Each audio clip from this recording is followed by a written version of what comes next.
You know, 2019 should have been the year of Shia LaBeouf, just like 2007. Remember? He was in Transformers, Disturbia. A year later, Kingdom of the Crystal Skull came out. He was on top of the world.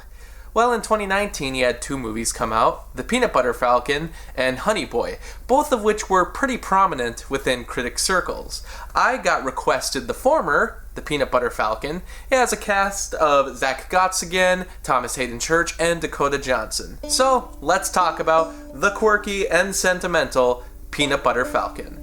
Directed by the team of Tyler Nilsson and Michael Schwartz, this movie is about a man with Down syndrome who's in an unfortunate living situation at a nursing home. He escapes and meets a rogue fisherman named Tyler, and together they form a bond on the way to find an old wrestler named the Saltwater Redneck. With a plot like that, you're bound to find a quirky sense of humor, emotional moments, and relaxing periods of melodrama and artsiness. I was interested due to the underground nature of their travels. I really like when the story revolves around characters making a trek on foot through the rural areas of the world, kind of like Stand By Me. They travel by boat and through the swamps of the South. And that's pretty much it. There's not too much that hinges on the plot. Shia LaBeouf, who always gives a stellar performance, has burned too many bridges with the other local fishers, and they're chasing him throughout.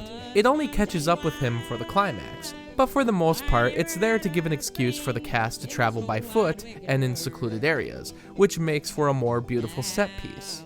The only information that we get about Zach's past is that his family wanted nothing to do with him, which is why he's stuck in the old folks' home. Obviously, with his Down syndrome, he's treated differently by the caregivers and only finds normalcy through Tyler. It makes for a theme that we've definitely seen before with characters like him, but what I especially like is that the actor himself has Down syndrome.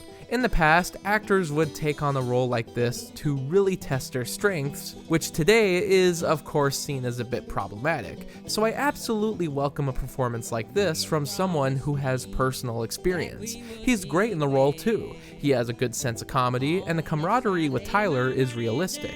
Zach is obsessed with a wrestler from an old VHS tape who calls himself the Saltwater Redneck, but when they find him, he's not the same anymore. But they do the thing where he gets the costume and plays it up to make the characters happy and to rediscover his own spirit.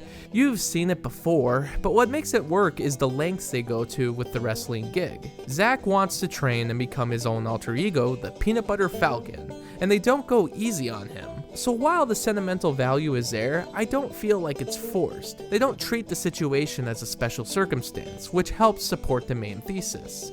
Otherwise, besides the low-budget charm and the fantastic cast, I'm not nearly as satisfied as I was hoping to be.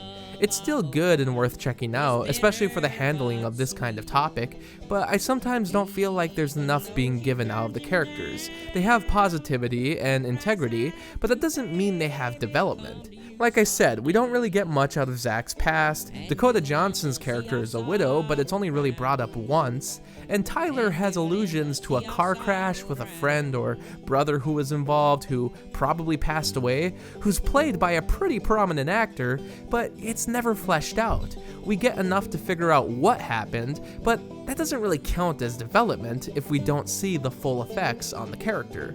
This had the makings of a great summer indie flick, with a lot of heart and mindfulness. But for what it does bring to the table, it succeeds. I just don't think it's fully complete, but I think they were going for something different than what I expected. And as a road movie that takes place deep in the woods, it's enjoyable. Thanks to NolanCho for this Patreon request, and thanks to all my Patreon supporters. For only $7, you can get your own monthly movie review. Ask me to review anything I haven't already. There's also other perks like blogs, exclusive videos, and early access. You can also follow me on Facebook, Twitter, and Instagram, and thanks so much for watching this video.